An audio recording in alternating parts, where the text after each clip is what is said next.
Olá, sejam bem-vindos ao segundo dia da Jornada de Planejamento e Formação Pedagógica 2022. Eu sou Rosângela Coelho, jornalista da Multirio.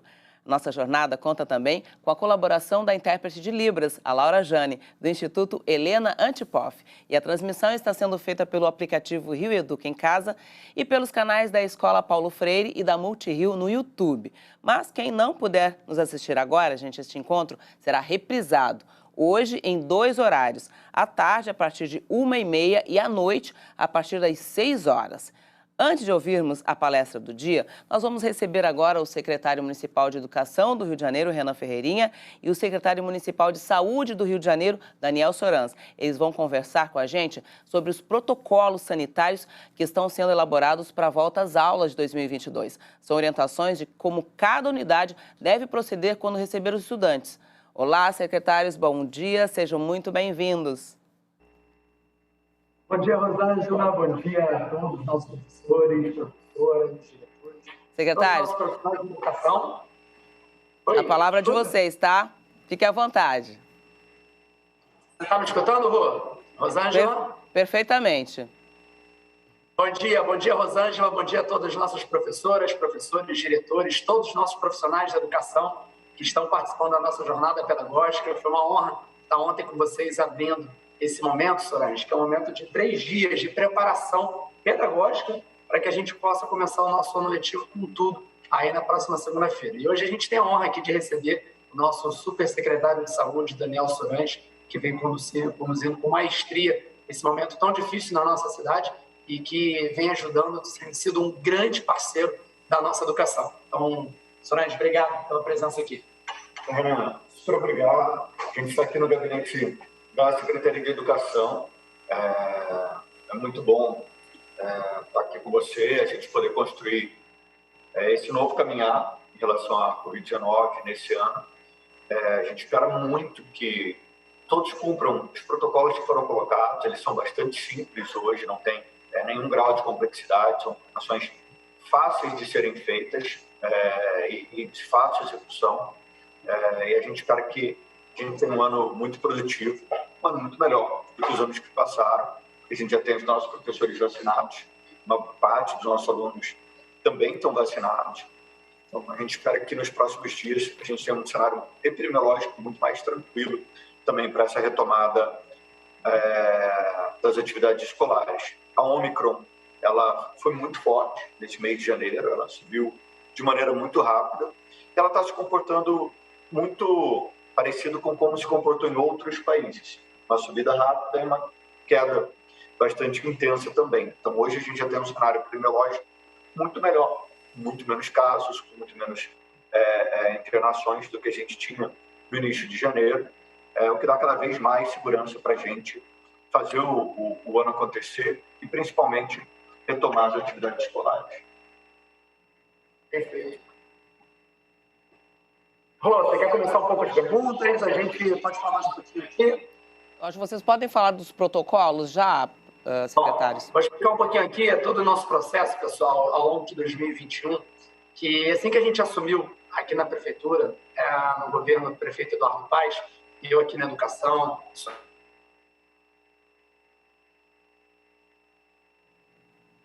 na saúde, uma das coisas em prática foi conduzido pelo secretário Daniel Sorans, que ao longo desse ano teve diversas reuniões com o comitê científico. Seria bacana, Sorans, você explicar como que esse comitê funciona, como que ele é composto, e diversos momentos que a educação foi pauta central. E como que a gente foi ao longo de 2021 priorizando e deixando claro que no Rio de Janeiro a escola, a educação precisa ser uma prioridade. E isso para a gente requereu também diferentes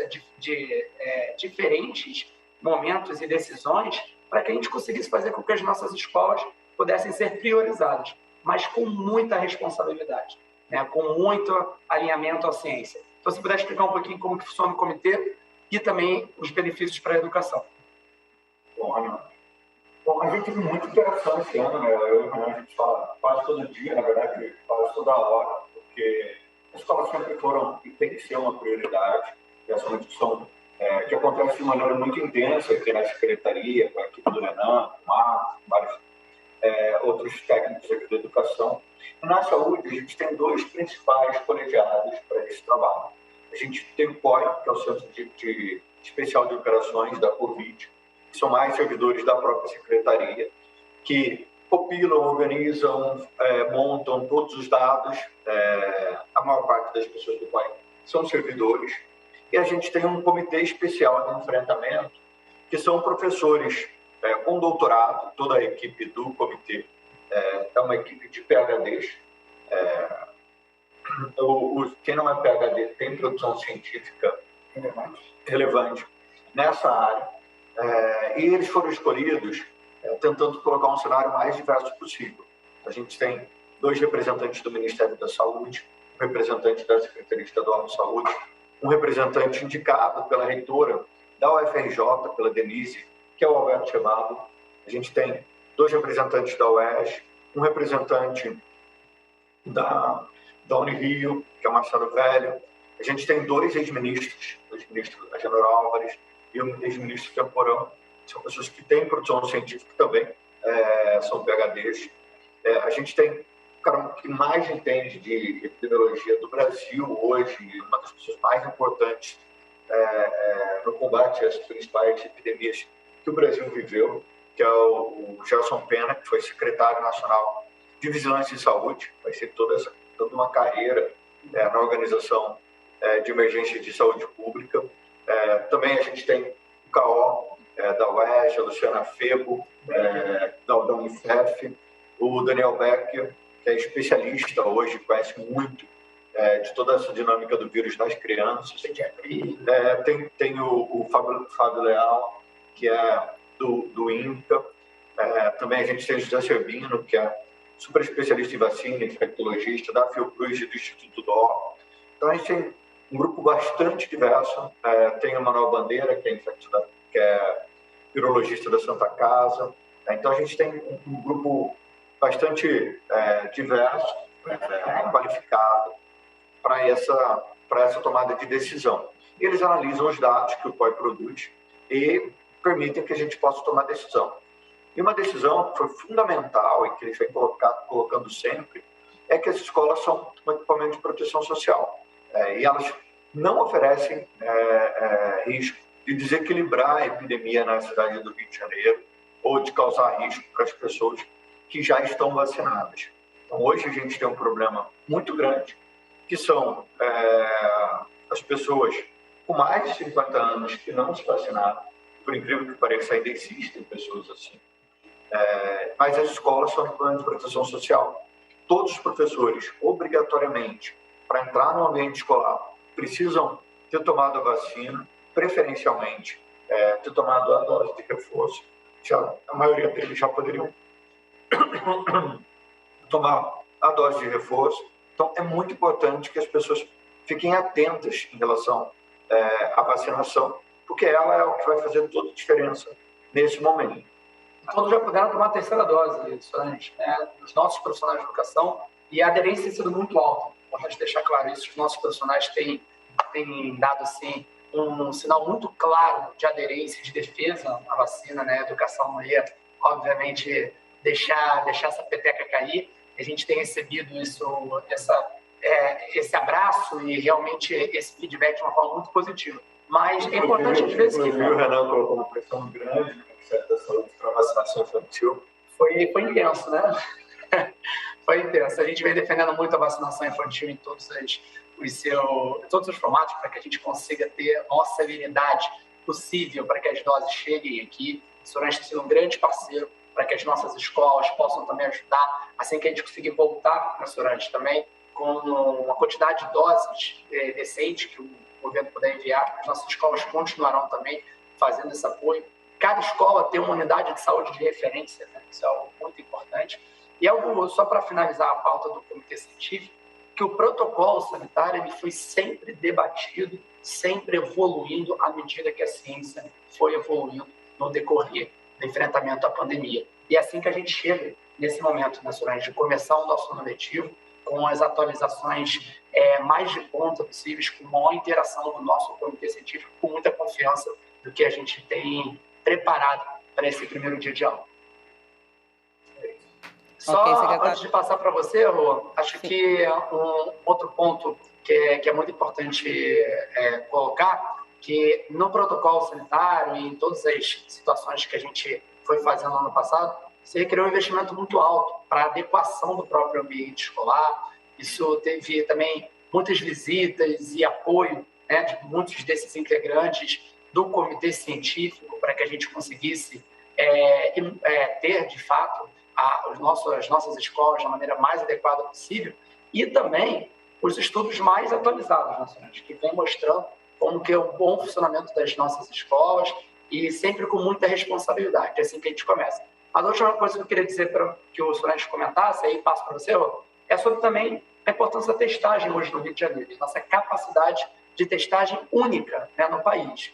O que o Solange conseguiu colocar em prática junto com o time da saúde, as nossas escolas também ajudando nesse processo, né, os equipamentos de educação, isso vem ajudando muito até para que a gente consiga vencer e entender a Ômicron com muito mais agilidade. Isso é um teste bastante simples, né? Hoje, o teste para Covid, ele já é um teste de antígeno, então basta você passar o cotonete no nariz, a gente já sabe que não é tão necessário a gente enfiar lá na orofaringe, lá na nasofaringe, enfiar lá no fundo do nariz. Então, hoje a gente já tem testes nasais, então a criança é muito mais fácil fazer teste nas crianças. E você pinga numa laminazinha, ela já te dá o resultado ali na hora, se esse teste está positivo ou negativo. Então, nesse novo protocolo, a gente estimula muito que as pessoas que tenham sintomas se testem.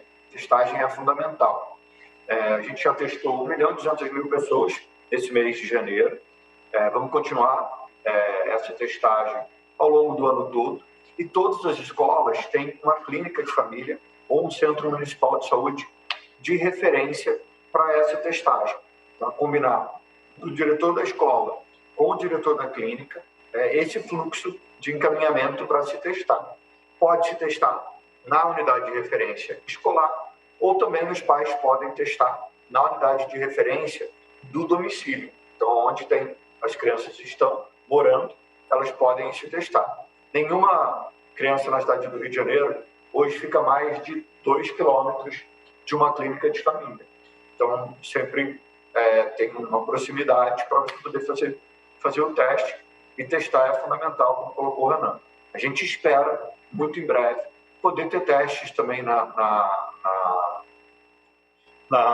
no saúde da escola, também nas escolas, se a gente conseguir os autotestes acontecendo.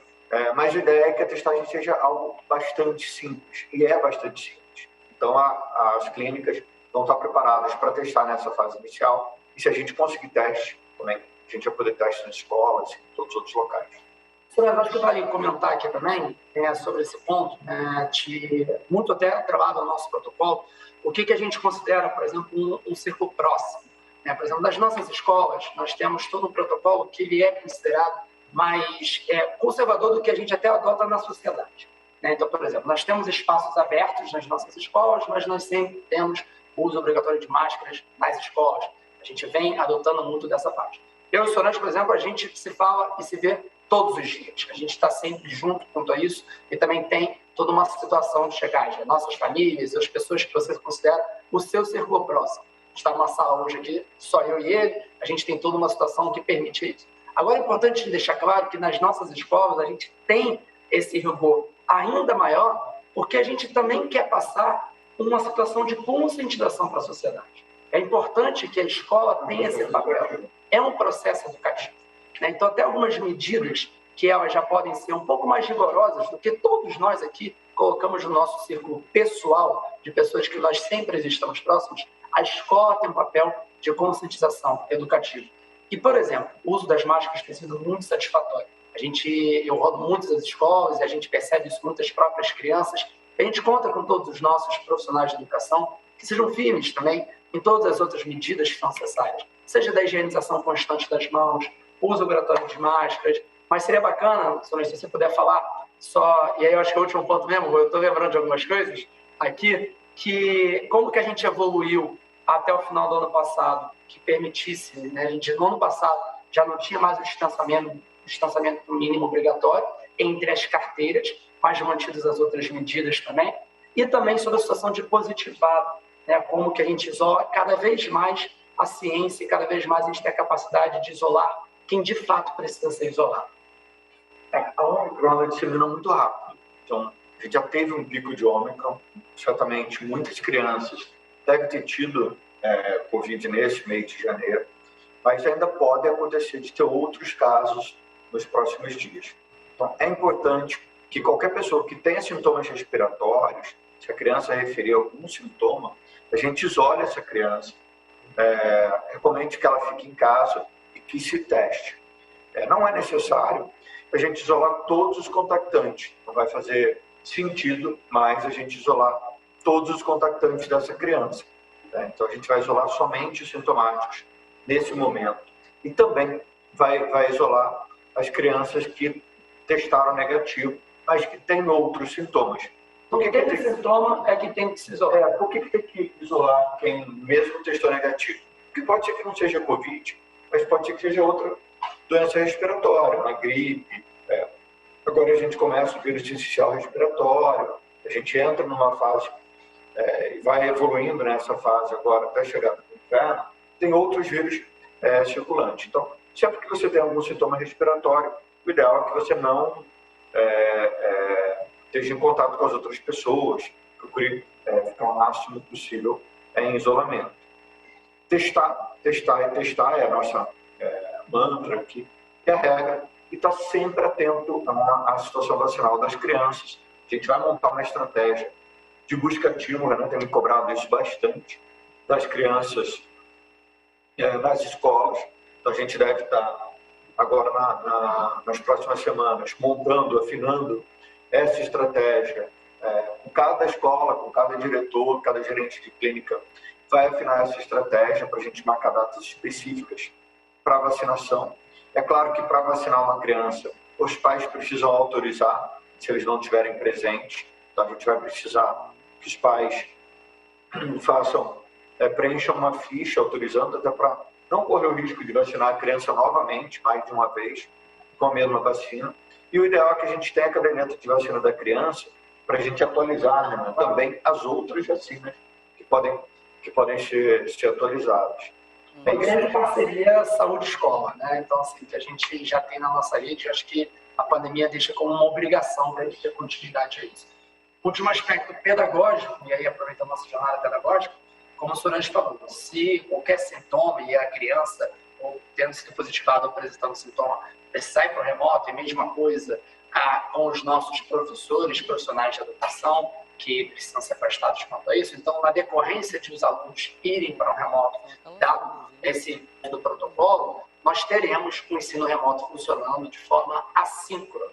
Tá? Todo mundo está craque de saber essas diferenças já. A gente tem gastado muito tempo aqui para que não seja um peso muito grande para o profissional que está no presencial e precisa também interagir. A gente sabe que tem muito para melhorar quanto a isso, mas as nossas atividades assíncronas já vão dar uma maior capacidade e condição de trabalho no melhor balanço.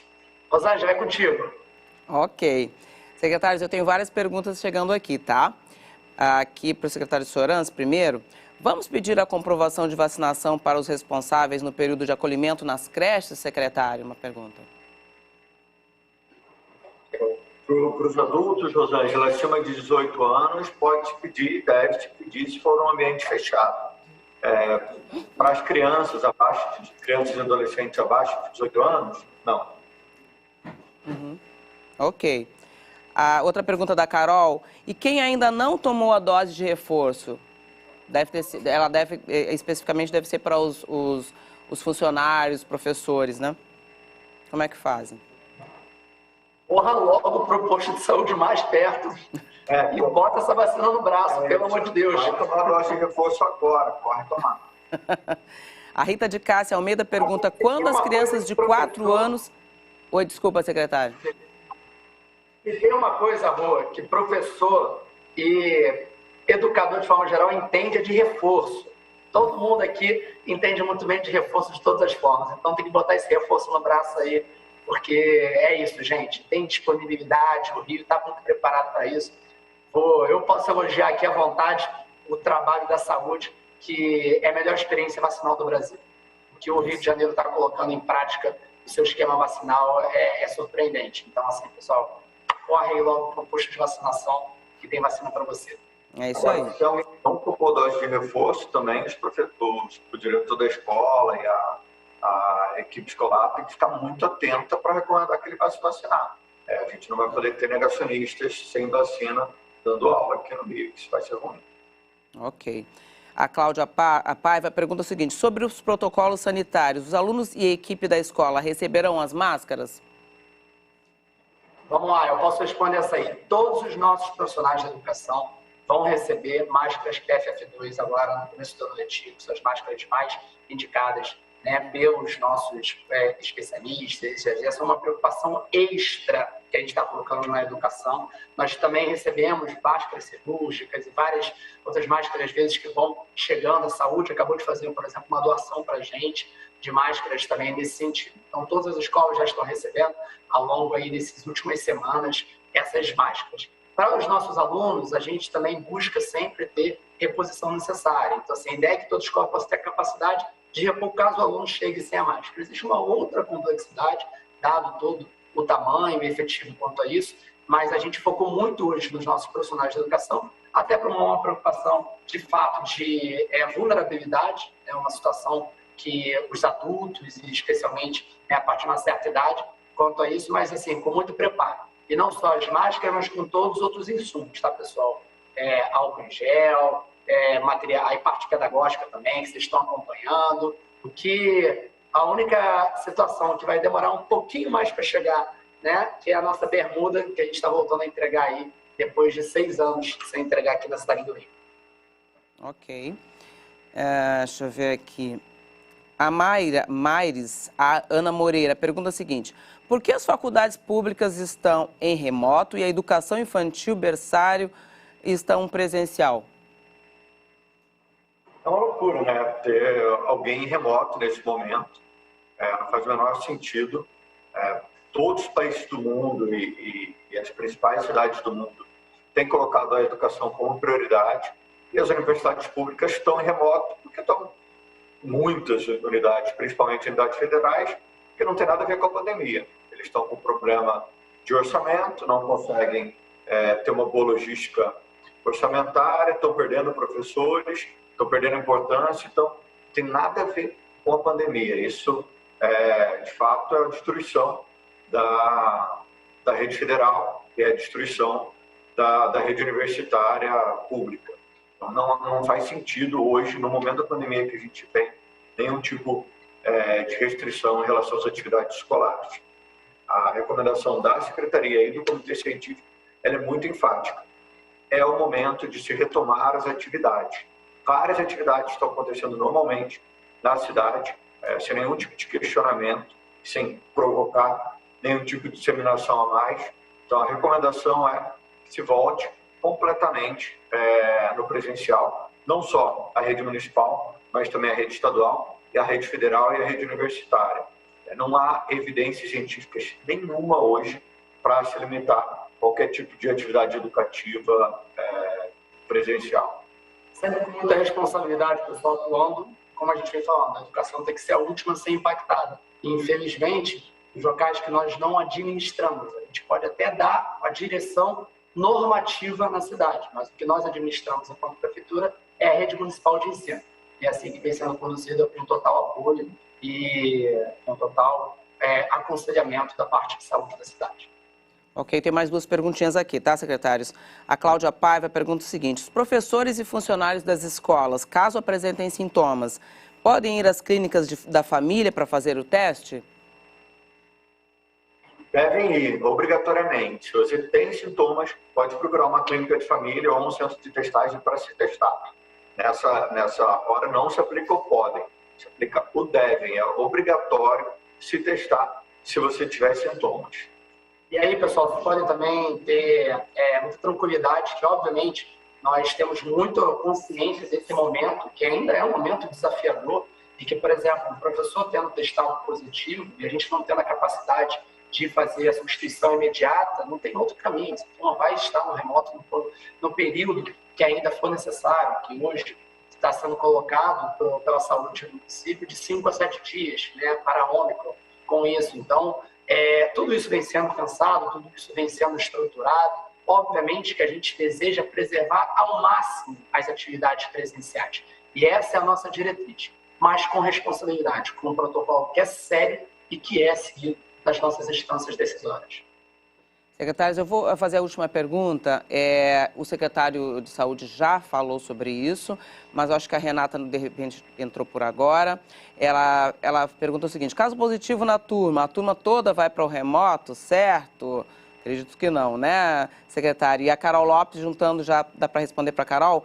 Quantos dias de afastamento serão necessários caso alguém na escola dê positivo? Se eu puder retomar também respondendo a essa pergunta, secretário, para deixar bem claro e para a gente finalizar. Por favor. Sintomáticos, eles precisam ser afastados, mesmo que ele dê negativo. Ele não pode voltar à aula. E a criança só pode voltar à aula 7 dias após a data do início dos sintomas. Então, o afastamento é de 7 dias. Mas isso pode demorar mais do que 7 dias. Se a criança ainda mantiver sintomas, ela não pode voltar. Ela volte à aula no final dos 7 dias, ela não pode apresentar mais sintomas.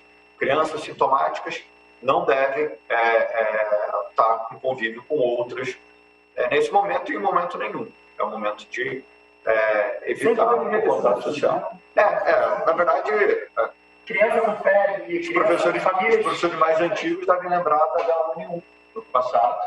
Esse é um protocolo muito parecido com o que a gente utilizava com a H1N1 no passado. Então, crianças sintomáticas não podem estar no meio de outros. Fala a parte das demais crianças, né? Uma sala, uma criança sintomática. A gente vai observar as outras crianças, não há necessidade de a gente isolar a sala toda. Então, a gente vai observar as outras crianças. Se alguma outra criança apresentar sintomas ou tiver alguma outra manifestação de sintomas, claro que a gente vai. É o seguinte, pessoal, a gente tem colocado, antes se tinha a partir de 2 casos, 3 casos, como estava no protocolo, automaticamente a sala de aula tinha esse encaminhamento. E a gente observava no nível decisório a escola. Agora a gente observa tanto a escola quanto a sala de aula, porque é como vem acontecendo na sociedade como um todo, né, Solange? Assim, a pessoa... Então, quem positivou e quem está com sintomas tem que ser afastado e você vai buscando preservar o coletivo até o momento que, obviamente, isso fique claro que é necessário. E a gente sempre aqui, pessoal, sempre optando pelo que for mais seguro, pelo que for mais conservador no sentido de proteger o grupo. E é claro que essa sempre é uma avaliação que os professores vão poder fazer com a direção da escola. Caso a gente tenha uma disseminação muito intensa, muitas crianças contaminadas, a direção da escola vai poder falar, olha, não, aqui a gente tem uma característica mais de surto, coisa que precisa de um tratamento especial. E aí a Secretaria de Saúde e de Educação, a gente vai estar junto com vocês para ver o que se faz nesse momento. Só claro que isso são, a gente está falando aqui de cenários, hipóteses mais extremas, né, do que eventualmente poderia acontecer. Isso não é o que a gente observou ao longo de 2021 no dia a dia. Ao longo de 2021 a gente observou, e nos momentos, como o Solange falou, até do cenário epidemiológico hoje do Rio de Janeiro, que é um cenário epidemiológico que está se apontando com uma situação de queda nesse momento que a gente vem passando com a Ômicron, né? Exatamente, o índice de positividade voltou a cair, a gente já tem um índice de positividade cada vez mais baixo, até a semana que vem esse índice de positividade certamente vai ser menor ainda. Então a gente vai acompanhando cada caso, cada situação com bastante detalhe, mas é importante identificar rapidamente os sintomáticos e afastar eles do Covid. Ok, muito obrigada, secretários Renan Ferreirinha e Daniel Soranzo. Bom dia para vocês, bom trabalho. Rosângela, eu só queria ressaltar e aí falar no final que esse papel da educação em relação à educação em saúde, em relação a explicar os sintomas da Covid, a explicar como utilizar uma máscara de maneira correta, a explicar como funciona a vacina e por que a vacina protege, contar um pouco a história da dinâmica do vírus para as crianças, ensinar o que é um vírus, coisa. Isso é muito importante, isso faz parte da educação em saúde. Então, se vocês puderem dedicar um tempinho com as crianças para essas explicações, certamente elas podem explicar para os pais, que vão estar cada vez mais instruídos em relação a como a doença se comporta e como é que é a dinâmica do vírus. Isso ajuda muito. Manter janelas abertas, espaços ventilados são sempre muito melhores que espaços fechados. Higienizar as mãos todo o tempo, isso é importante para a Covid, mas é importante para a sua formação, para a sua vida. E também, por fim, eu acho que sempre, se puder, olhar outras vacinas e outros problemas de saúde que merecem atenção. Então, falar do calendário vacinal de maneira mais completa, discutir esse calendário de maneira mais completa, sempre ajuda. E falar de outras doenças também que estão presentes no nosso dia a dia, sempre ajuda aí a Secretaria de Saúde e a vida das pessoas.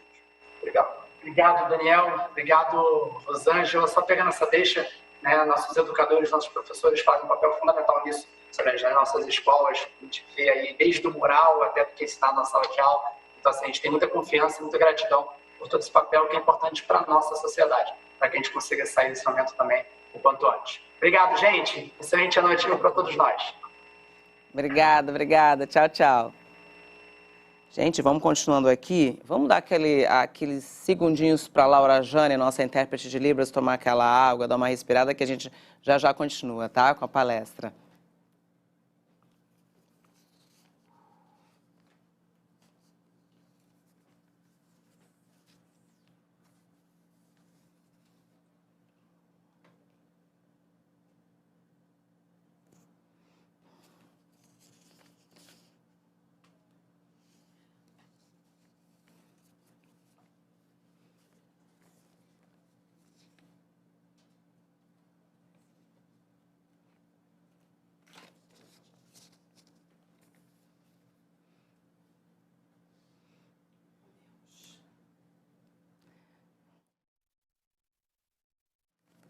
Muito bem. Agora a gente continua aqui ao vivo com a palestra da professora Magda Soares. Ela é dirigida aos profissionais da educação do ensino fundamental e da educação de jovens e adultos, a EJA. No link que está na descrição do vídeo, os profissionais da educação infantil vão poder entrar agora em outra sala para assistir a palestra do professor Aristeu Leite Filho, ok? Bom, e para quem continua aqui conosco, é bom saber que a professora Magda é doutora em didática e em educação e atua como professora titular emérita da Faculdade de Educação da Universidade Federal de Minas Gerais. É ainda pesquisadora do Centro de Alfabetização, Leitura e Escrita da mesma faculdade.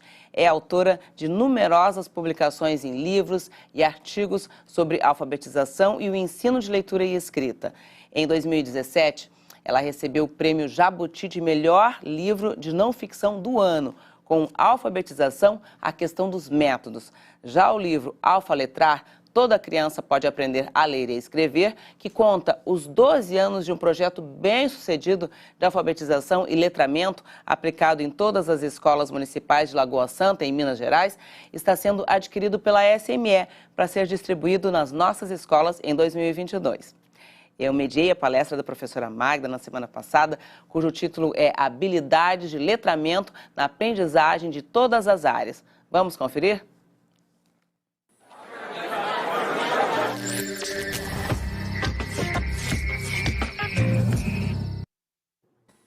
Olá, professora Magda, tudo bem? Seja muito bem-vinda e pode começar a sua palestra. Muito obrigada. Nós já podíamos colocar o slide com o nome da minha fala. Habilidades de letramento na aprendizagem de todas as áreas. Foi o que me foi proposto como um tema para discutir com vocês. Então, vamos tentar, é um tema muito amplo, mas vamos tentar falar pelo menos o essencial com relação a isso.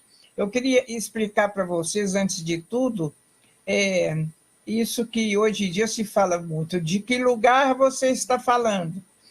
O que eu falo é resultado, claro, de conhecimentos muita leitura, muito estudo, muita pesquisa, mas talvez, sobretudo, o que eu falo vem de experiências, de vivência na escola, porque eu sempre pensei que nós ficamos na universidade pesquisando e produzindo trabalhos, escrevendo livros, e, na verdade, conhecendo muito pouco da escola pública, da realidade dos professores, das crianças, das escolas públicas, particularmente das municipais.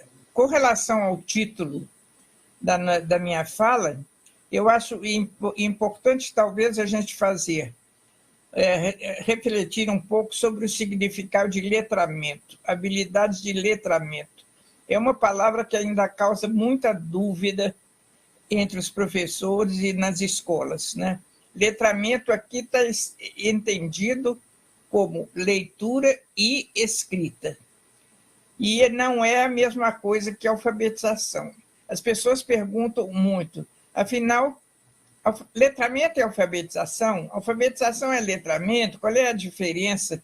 Então, é muito importante nós deixarmos claro essa diferença, sobretudo se nós vamos falar de letramento em todas as áreas do ensino básico, né? O senso comum nas escolas mesmo e na sociedade em geral é de que a leitura e a escrita são responsabilidade, primeiro, das alfabetizadoras que ensinam os meninos a ler e escrever, e das professoras de português, da língua portuguesa. E que os demais professores não têm nada a ver com isso, o que é um grande engano, um engano histórico, que isso tem acontecido ao longo dos tempos. E eu chego a dizer que é um dos responsáveis pelos graves problemas de qualidade do ensino em todas as áreas de aprendizagem. Bom, no segundo slide, por favor, eu gostaria que vocês refletissem comigo sobre essas palavras, que é uma citação de um filósofo dinamarquês. Eu vou falar o nome dele, mas não sei se é assim, é Søren Kierkegaard. Essa citação dele tem me orientado muito na vida. Eu acho que é importante para nós. E é importante para nós no ensino.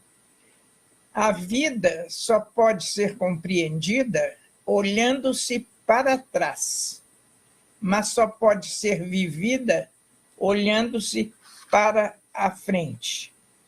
Então, isso significa que o que nós estamos vivendo, vamos dizer, a vida ou a educação, vamos substituir vida por educação.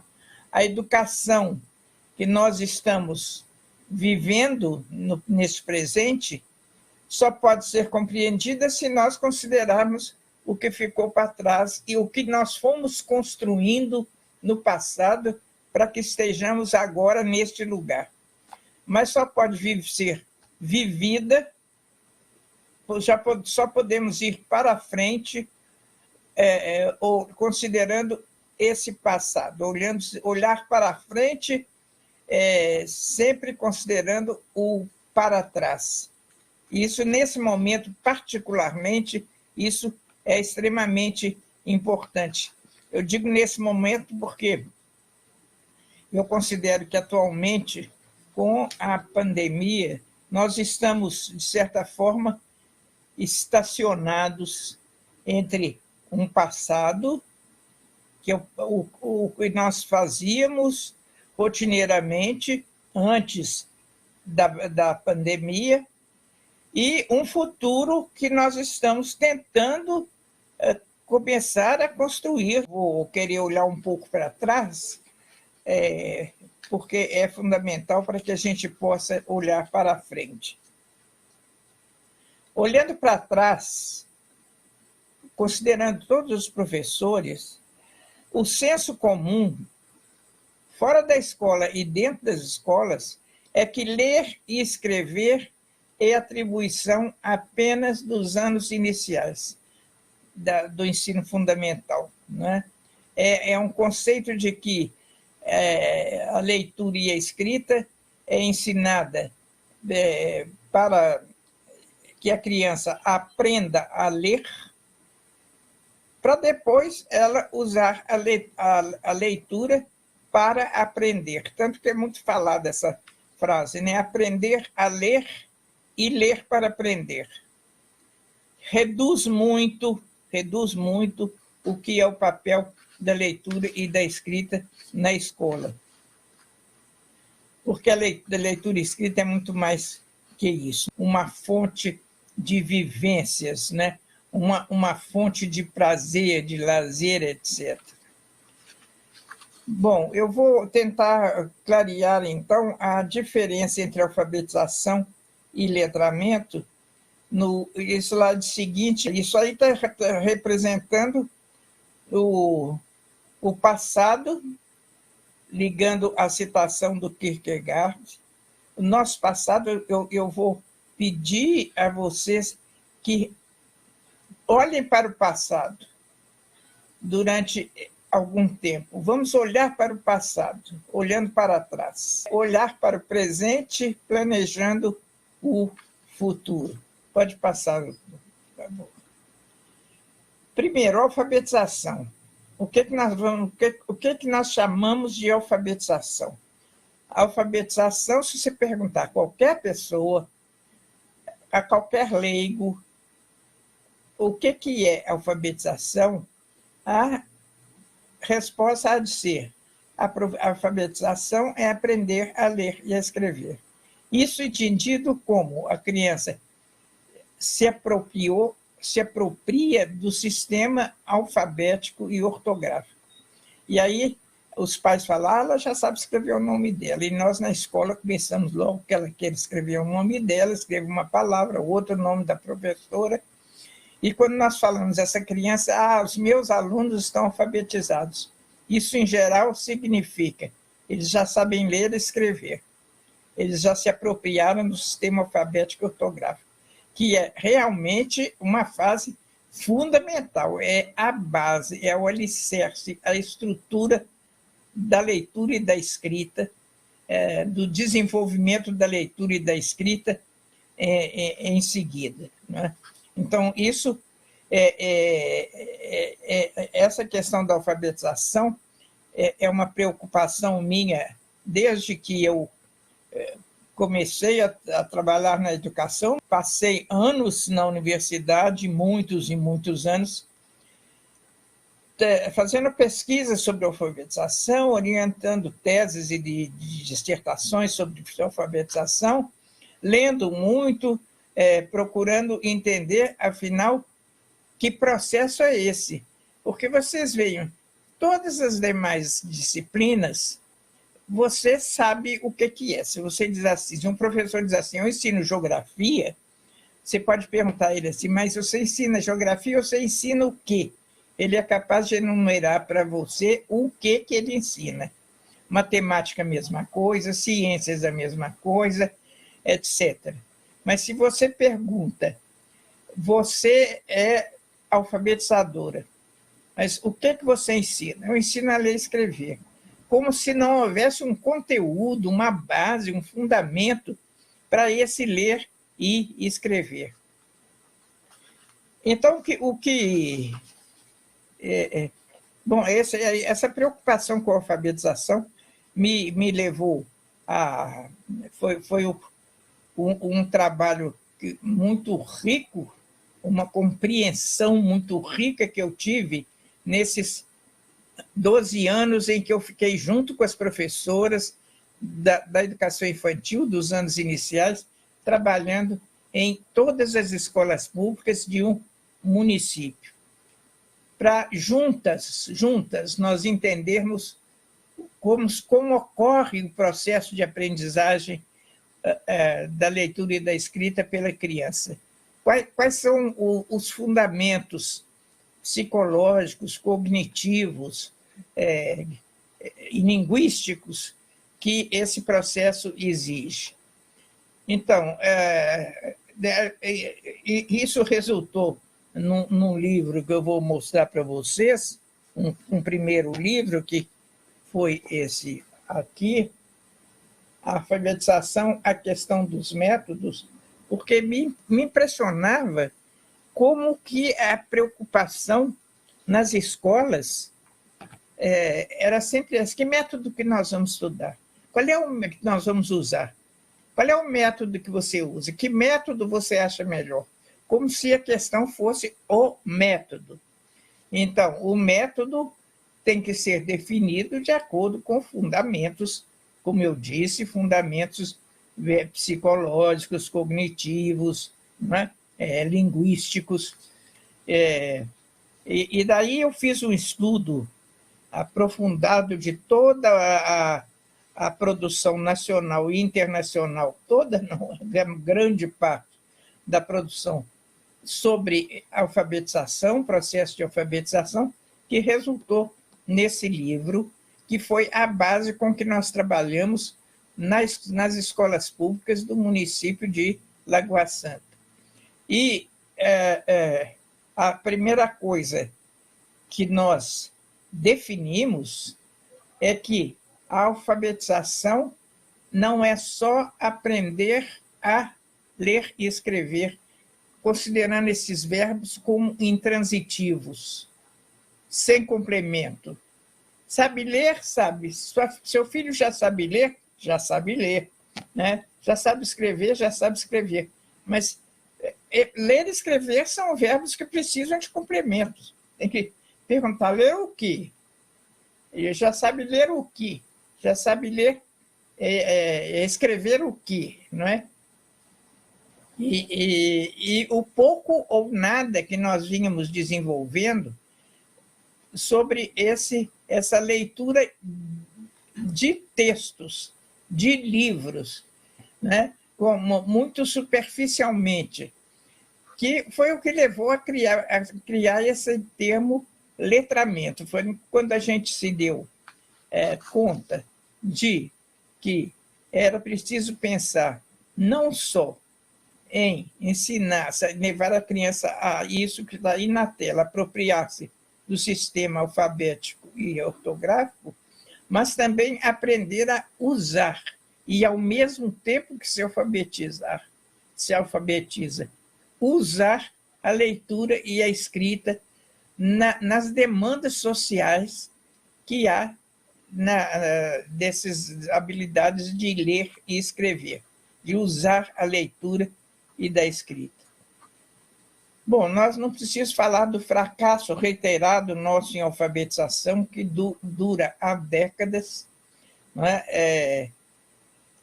E um dos objetivos que nós tivemos nesse município foi que as crianças realmente aprendessem a ler e escrever, mas, ao mesmo tempo, a ler e escrever livros, textos, folhetos, etc.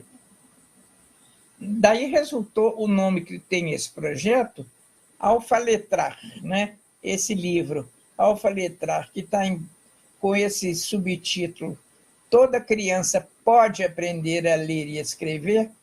Juntamos alfabetizar com letrar, para ficar sempre claro que são os dois processos ao mesmo tempo. Isso surgiu, antes de surgir o verbo, a palavra letramento e o verbo letrar, já se falava de analfabeto funcional. O indivíduo que sabe ler e escrever, mas não sabe funcionar com a leitura e a escrita. Até hoje nós ouvimos muito nas escolas falar assim: eu estou com uma turma que é tudo analfabeto funcional. Isso que significa? Eles sabem ler e escrever, mas eles não sabem escrever um texto, eles não sabem redigir uma carta, eles não sabem entender um texto do jornal ou do livro didático, e é o analfabetismo funcional. A palavra letramento veio, de certa forma, substituir esse conceito de alfabetismo funcional. Porque o funcional é muito ruim. A palavra é ruim porque dá a ideia de que você precisa aprender a ler só para você funcionar direito. E não é só para isso, né? A palavra letramento surgiu para incluir, ao lado de alfabetização, habilidades de compreender e interpretar textos das diferentes áreas, da literatura, das diferentes disciplinas, em diferentes gêneros, ser capaz de construir textos de uso frequente, de demanda frequente no contexto social e cultural. Então, vocês veem aí, nesse gráfico, as setas, presta atenção nas setas. Alfabetização e letramento. A seta vai da alfabetização para o letramento e do letramento para a alfabetização. A alfabetização está ali definida como estava no slide anterior, e o letramento definido como sendo o desenvolvimento de habilidades de ler e interpretar textos e de produzir textos. Olha como é frequente nas escolas o professor dizer: menino lê, mas não entende o que lê. Né? Ou seja, ele está alfabetizado, mas ele não é capaz de interpretar, compreender e interpretar o que ele lê. E também não sabe escrever, e tem muita dificuldade de escrever.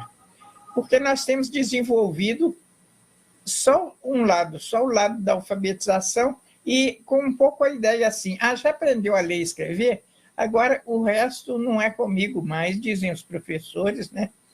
Os próprios professores dos anos iniciais dificilmente, raramente trabalham com esse desenvolvimento, vejam a palavra ali, desenvolvimento de habilidades de ler e interpretar textos, em todas as áreas, né?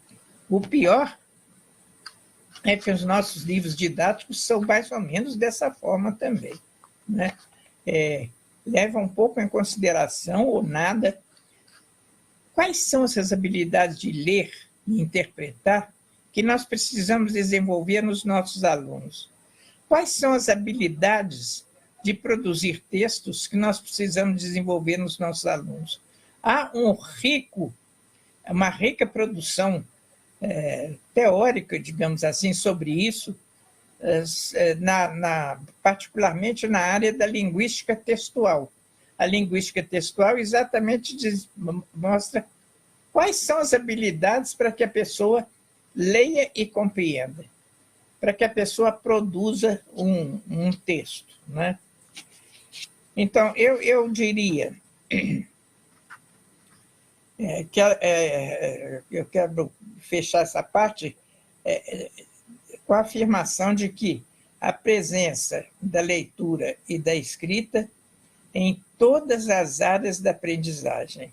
Então, ler e interpretar textos já na fase de alfabetização, eu diria até já na educação infantil, que é o que eu chamo de ler antes de aprender a ler, que é quando a professora lê história para a criança e vai chamando a atenção, vai desenvolvendo essas habilidades de ler e de escrever conforme as perguntas que ela vai fazendo.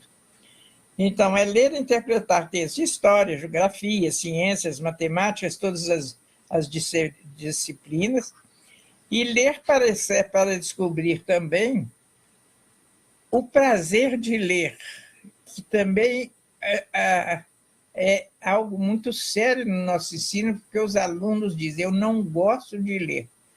Quando a professora diz: vocês vão ler esse livro esse mês, e no mês que nós vamos discutir esse livro, é uma reclamação geral, ninguém quer ler, mas ler um livro com esse monte de páginas, tem que ler esse livro, porque não se desenvolveu o prazer da leitura, da literatura, enfim, de vários outros gêneros de texto. Bom, eu vou repetir no próximo slide, um slide anterior, por favor. O passado desse ensino inadequado, vamos dizer assim, da leitura e da escrita, nos trouxe a esse presente, né? Esse presente que nós temos nos deparado a todo momento com o fracasso. Nos resultados das avaliações de larga escala, por exemplo, a Prova Brasil, o SAEB, as avaliações estaduais, municipais e o próprio Enem, vem sempre com resultados que comprovam, que atiram na nossa cara, professores, os baixos resultados dos alunos. Quando milhares de alunos fazem o Enem, depois de terem completado a educação básica, ou estarem já no último ano do ensino médio, ou até já terminaram, a maioria, o ensino médio. E o resultado é, na redação, vocês pensem, no último Enem, milhares de alunos fizeram o Enem, desses milhares, apenas 50 conseguiram ter a nota máxima na redação. E 400 e não sei quantos entregaram a prova em branco. É como o aluno estivesse nos dizendo, não me ensinaram nada nesse tempo que eu estive na escola, né? É o mesmo que eu penso quando chegam os resultados da alfabetização, os resultados do SAEB, assim, pode sempre fazer essa pergunta. O que é feito, em geral, é trabalhar com os textos dos livros didáticos, exclusivamente, que eu me atrevo a dizer que não são bem escolhidos, em geral.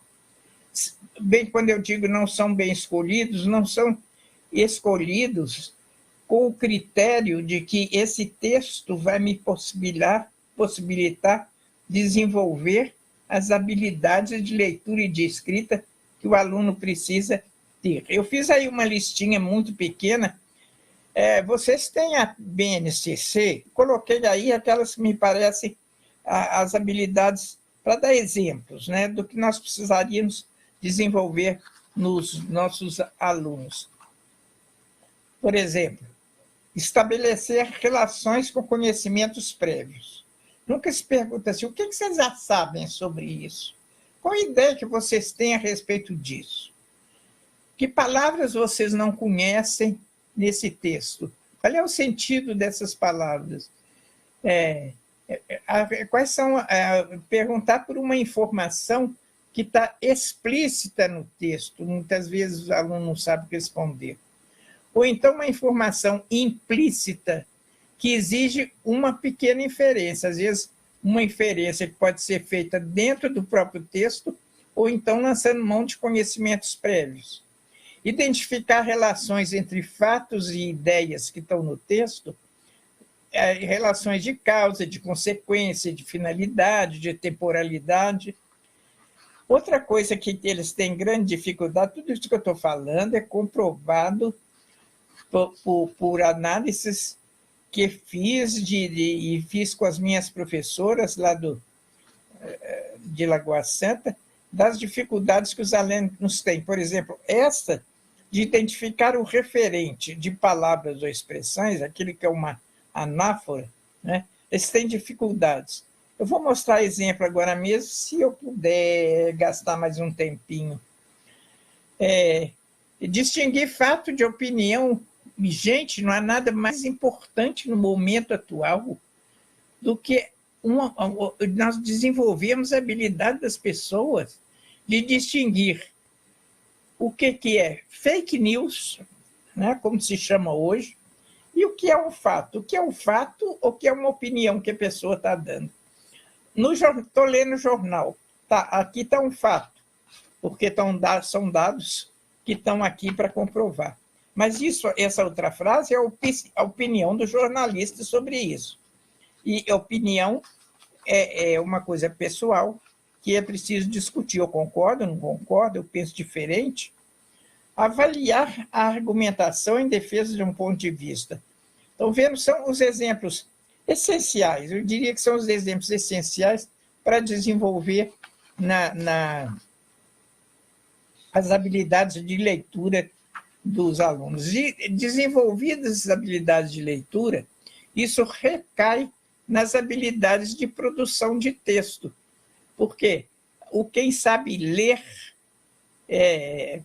tendo essas habilidades, usa essas habilidades também na escrita. Nós não temos muito tempo aliás, nós não temos tempo nenhum para discutir a questão da produção de texto, mas eu considero que a leitura é o mais importante. Eu sou uma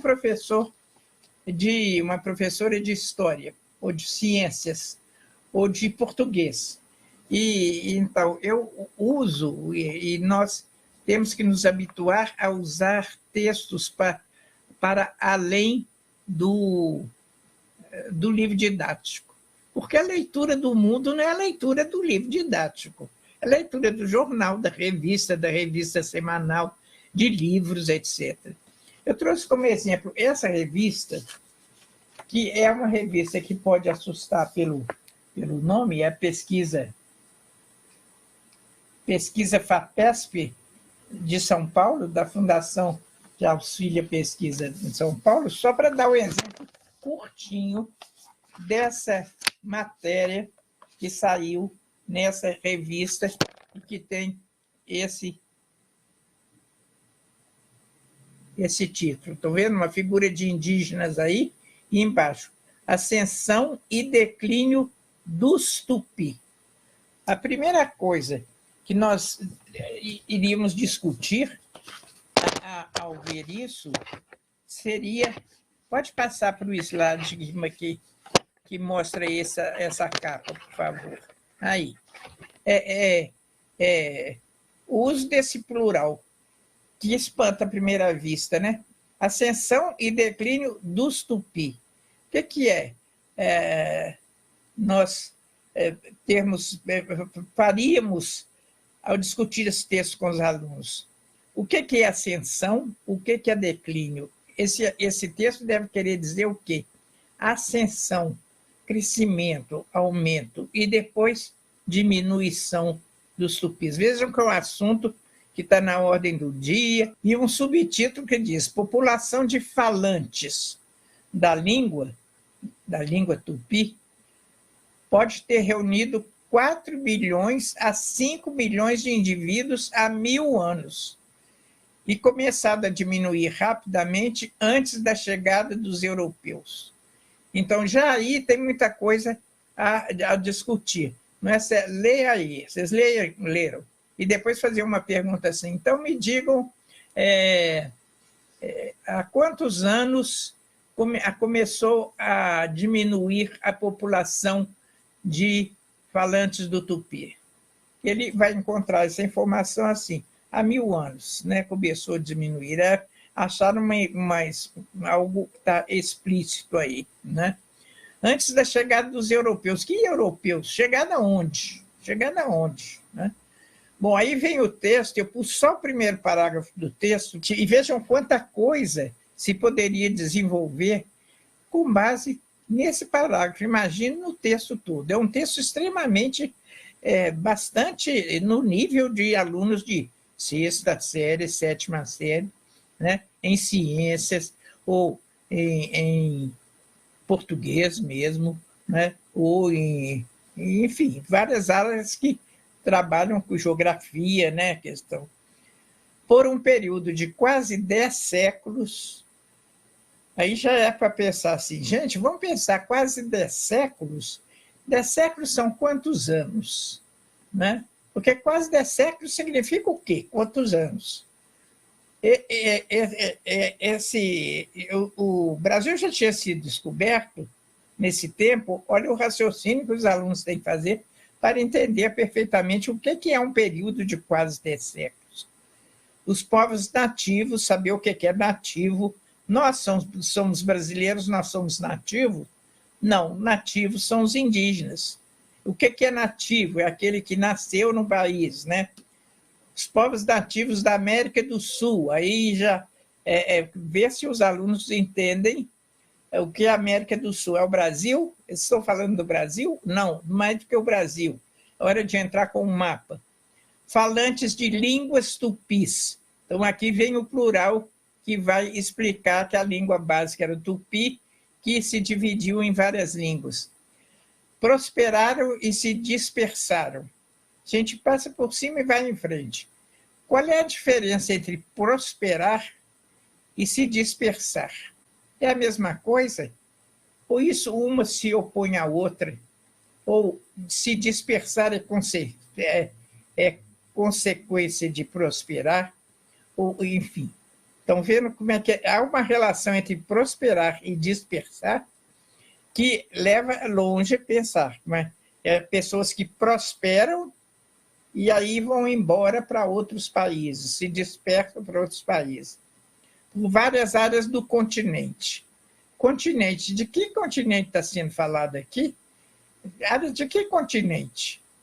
Aqui é o caso da ANAFRA, né? Do continente, América do Sul.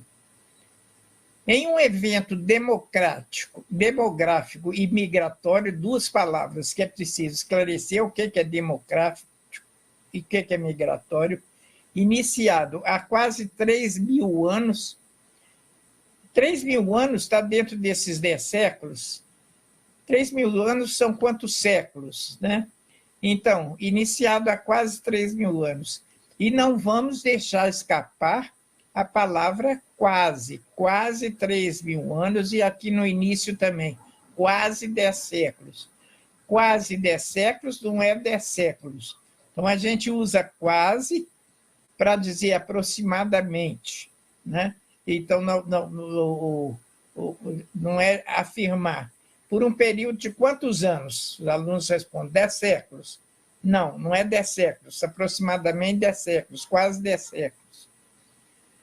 Eles partiram do sudoeste da Amazônia, então nós temos que localizar o sudoeste, e percorrendo rios e terras firmes, terra firme, ocuparam da costa do Atlântico ao sopé dos Andes. De novo, ver a costa do Atlântico ao longo da costa brasileira, até lá embaixo no Chile, o sopé, o que é sopé, né? Ocuparam, quer dizer, os índios vieram para o litoral, né? Então, isso aqui, só esse parágrafo, pode suscitar uma discussão grande associada com os problemas atuais dos indígenas. É um exemplo simples, muito rápido, não dá para explorar, né, a fundo, como seria num curso sobre desenvolvimento de habilidades de leitura do aluno, mas para vocês terem uma ideia do que é necessário fazer. Então, para terminar, nós olhamos para o passado. O que nós não temos formado bem os nossos alunos para ler e escrever. A gente nem tem formado os alunos para ter interesse em ler e escrever, competência para ler e escrever, né? Esse é o nosso passado. E agora esse momento, que é muito triste, mas é um momento muito importante para a educação. Eu considero que é importante, porque a pandemia nos obrigou a parar. Então, a gente para e pensa.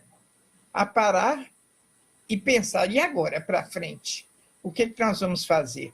Pode passar para o próximo slide. Nós temos que planejar o futuro, né? Nós estamos isso aqui tem me preocupado muito. Nós estamos na cultura do escrito. E a cultura digital está chegando, está invadindo as escolas. Agora, na pandemia, ficou muito claro que as pessoas, professores, as escolas, achavam que a solução de o aluno não estar na escola é colocar equipamentos tecnológicos para que eles aprendessem. Mas quando a gente pensa que escrever é representar o som das palavras, que instrumento tecnológico vai conseguir levar a criança a prestar atenção no som das palavras e na representação desse som em grafias, né? Mas na cultura digital se tenta uma alfabetização digital com comportamentos para ler, escrever no computador e outros dispositivos digitais, sistemas de representação, etc. É claro que nós não vamos dizer, não, nós recusamos, mas nós temos que selecionar muito bem na alfabetização, sobretudo. E no letramento, que vem aí no próximo slide, no letramento, na cultura do escrito, tem que ficar bem claro para todo mundo que nós estamos nesse estacionamento em que nós estamos, entre um passado e um futuro que nós temos de construir, né? Nós estamos, na verdade, entre uma cultura do escrito que nos marcou sempre o ensino há décadas e décadas, numa passagem para uma cultura digital que está invadindo o mundo e as escolas, né? Então, esse desenvolvimento de habilidade de ler e interpretar textos e de produzir textos em diferentes suportes, no livro, folhetos, revistas, gibis, publicidade, etc. Esse é um tipo de leitura. Na cultura do escrito, na cultura digital, é desenvolver produção de textos em ambientes digitais, no computador, ou nos celulares, ou nos tablets, ou nas plataformas, redes sociais, etc. É um momento crítico de transição que nós temos que saber orientar, porque é indispensável. Não há como fugir disso, mas não há também como aderir à cultura digital, né? E deixar a cultura do escrito para lá, como muitas escolas fizeram nesse período de pandemia. Bom, para finalizar, planejar o futuro. O que a gente tem que se perguntar? Vou voltar para a escola, estou voltando para a escola para recomeçar? Vou começar de novo aquilo que eu já fazia? Ou vou refazer, vou fazer de novo aquilo que eu já fazia, que o passado mostrou que não funciona, que não tem funcionado bem? Vou continuar aquilo que eu vinha fazendo? Ou ver onde é que eu parei no livro didático? Agora eu vou daqui para frente.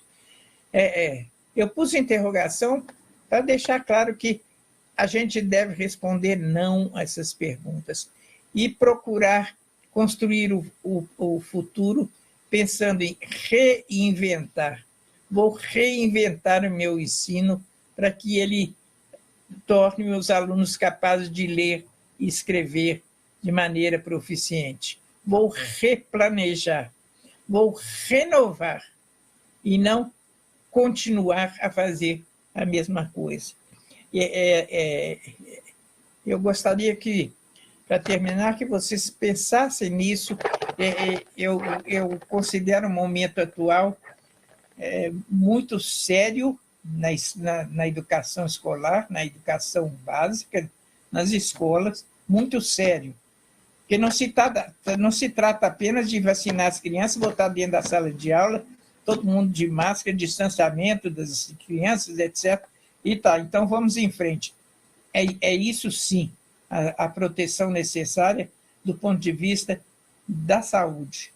Mas vamos também pensar do ponto de vista da educação, com essa oportunidade que nós temos agora de poder corrigir um pouco o nosso passado e renovar e refazer e planejar uma forma que nos leve a mais sucesso na leitura e na escrita de todas as disciplinas. É muita coisa para falar em pouco tempo, fico muito feliz de ter tido essa oportunidade. Ok, professora, foi muito bom. Eu tenho perguntinhas aqui, tá? Vou fazer a primeira para a senhora. Só um pouquinho aqui, é o seguinte.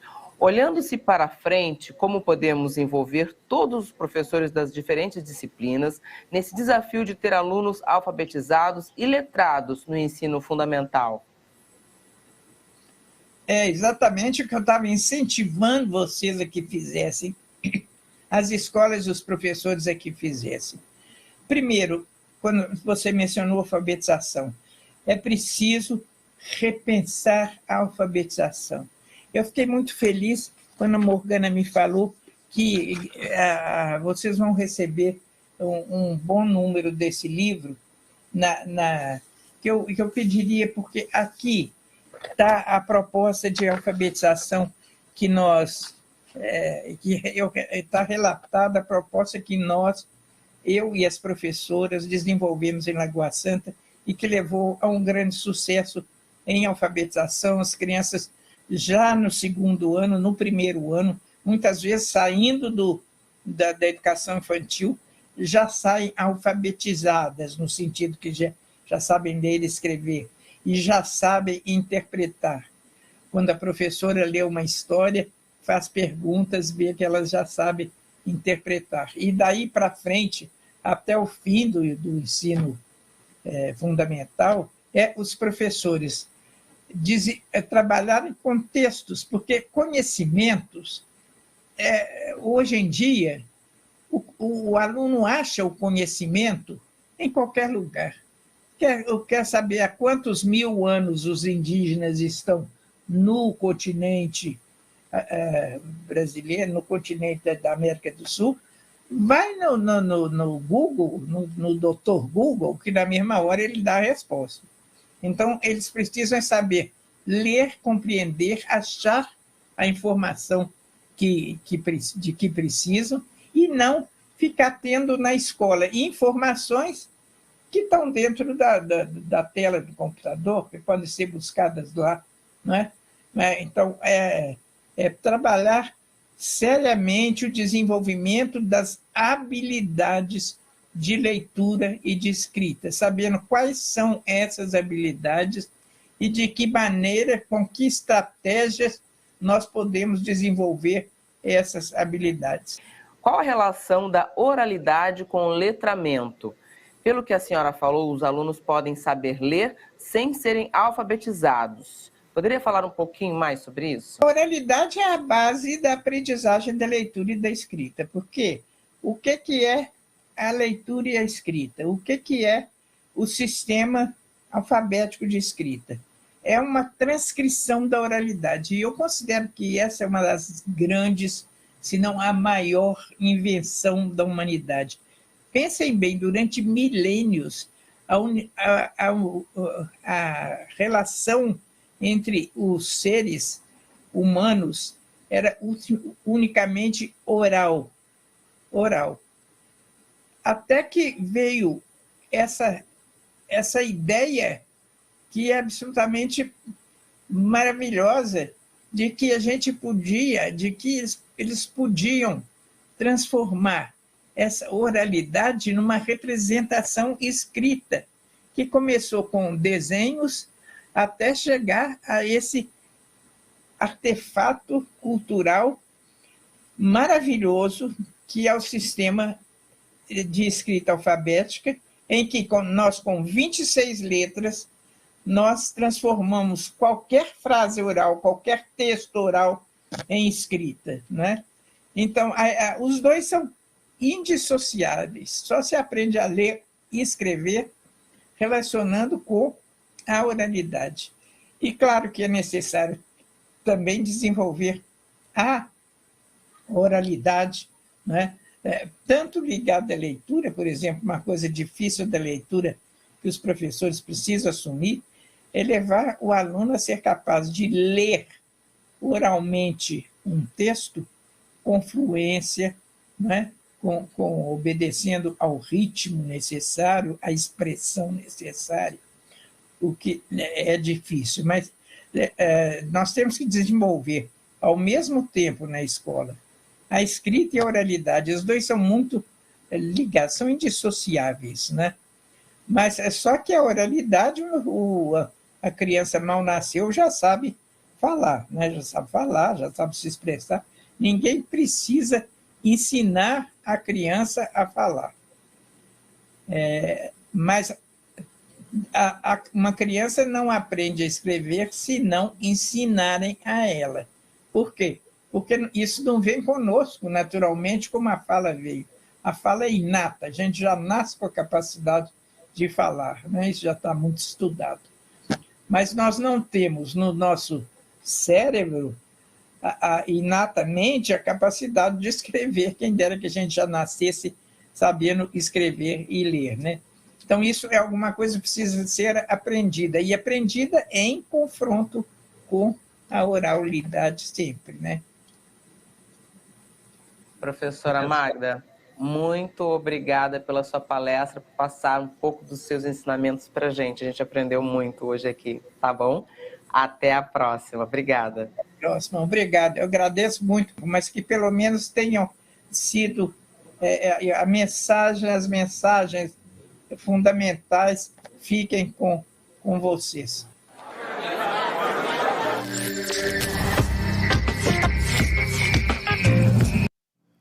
É um privilégio ouvir a professora Magda, concordam? Gente, agora, para encerrar o nosso encontro de hoje, nós vamos ouvir a professora Morgana Rezende, diretora da Escola de Formação Paulo Freire, que vai apresentar o segundo momento da jornada, que vai disparar o trabalho de reflexão de vocês a ser tocado aí na sua unidade escolar, a partir do que foi apresentado aqui hoje. Vamos ouvir?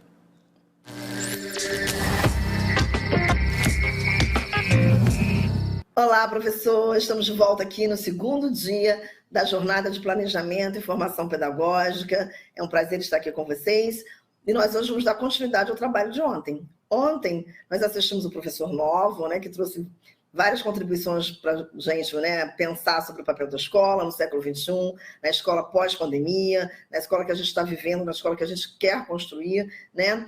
E vocês traçaram o diagnóstico dessa escola, a partir das reflexões e a partir de todos os dados que vocês tinham nas mãos, né?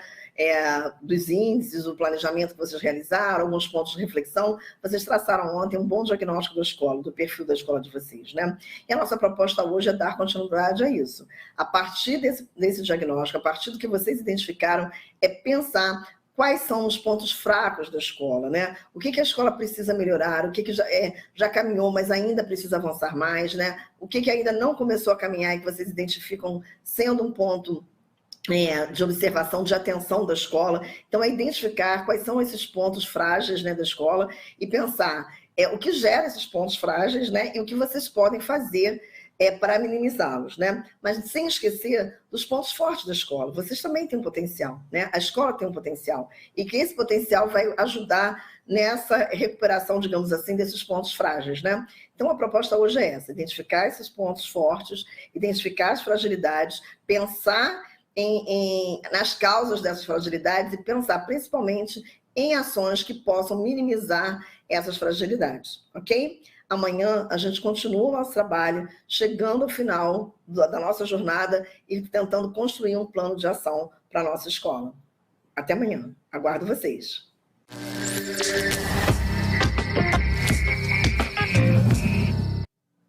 Então, o segundo dia da Jornada de Planejamento e Formação Pedagógica 2022, voltado para a EJA e o ensino fundamental, está terminando. Obrigada a todos vocês que ficaram aqui conosco e o seu trabalho continua aí na sua unidade escolar. É hora de botar a mão na massa. E não se esqueçam de que a Escola Paulo Freire vai disponibilizar amanhã, sexta-feira, um link para que você faça uma avaliação desta jornada, ok? Além das reprises do encontro, vale também destacar que ele vai ficar disponível não só no aplicativo Rio Educa em Casa, como também nos canais da Escola Paulo Freire e da Multirio no YouTube. Por isso, se você ainda não assinou os canais, assine e marque também o sininho para ficar por dentro das novidades. Amanhã, sexta-feira, é o último dia dessa jornada e também faremos 2 encontros paralelos. Um voltado para vocês do Fundamental e da EJA e outro dirigido ao pessoal da Educação Infantil. Peguem um link com a direção da sua escola. A gente se vê de novo amanhã. Tchau, tchau.